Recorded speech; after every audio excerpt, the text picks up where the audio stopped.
And it's still a Rise Exchange. Welcome back.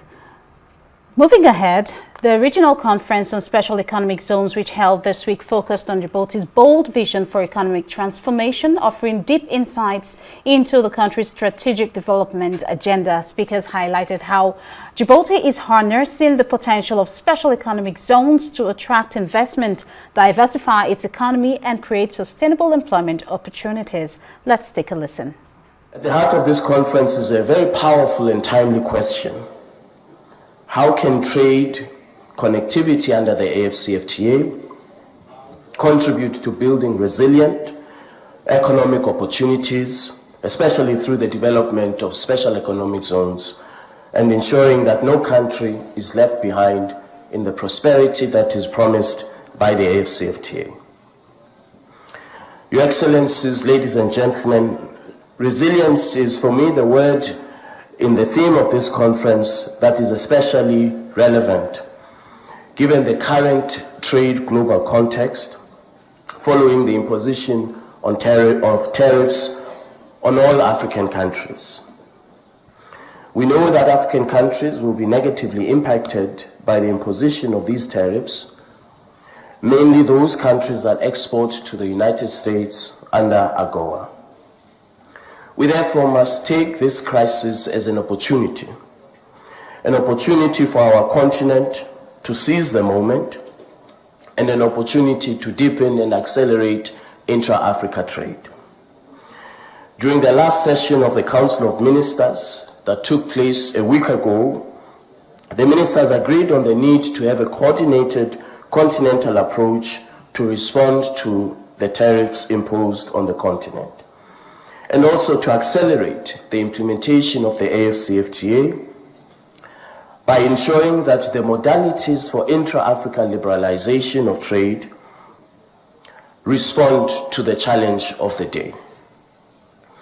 This includes acceleration of Africa's industrial integration, as well as integrating Africa to her own, the African AFCFTA market, to her own special economic zones for production.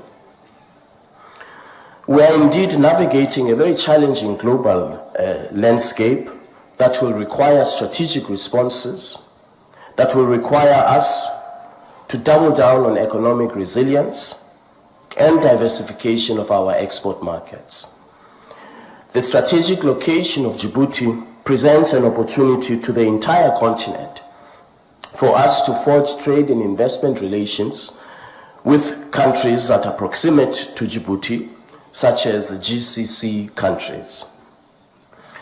By collectively working to create a more resilient economic foundation, we can achieve greater self-sufficiency as a continent, increase trade between African countries, and develop truly continental value chains that benefit all countries across our continent.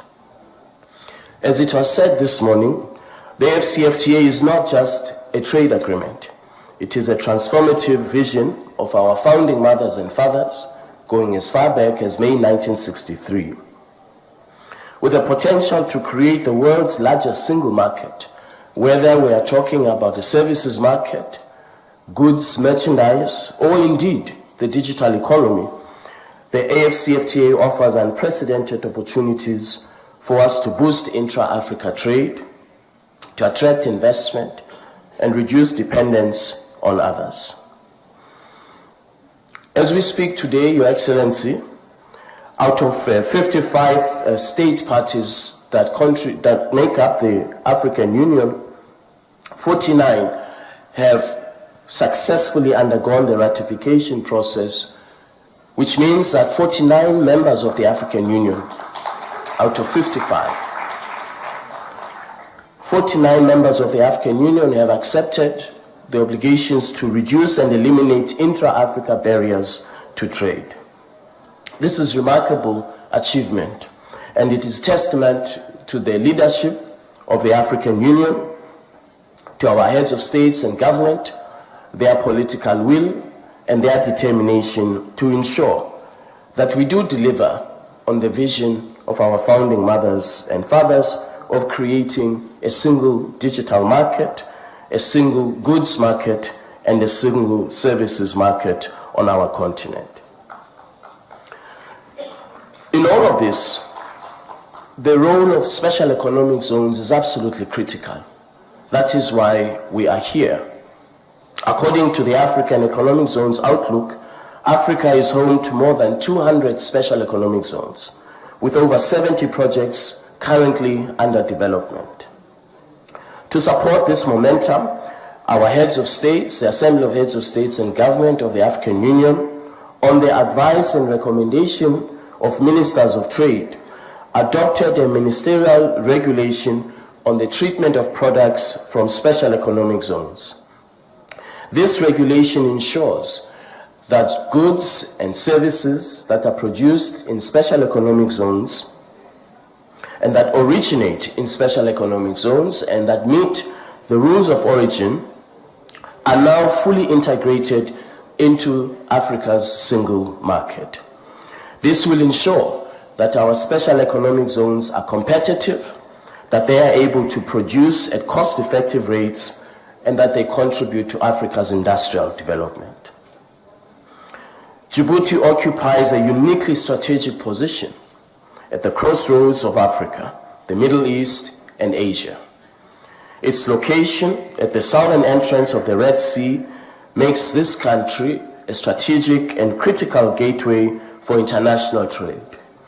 Enhancing regional integration and supply chain connectivity within the framework of the AFCFTA is a mutually shared goal between the government of Djibouti as well as the African Union.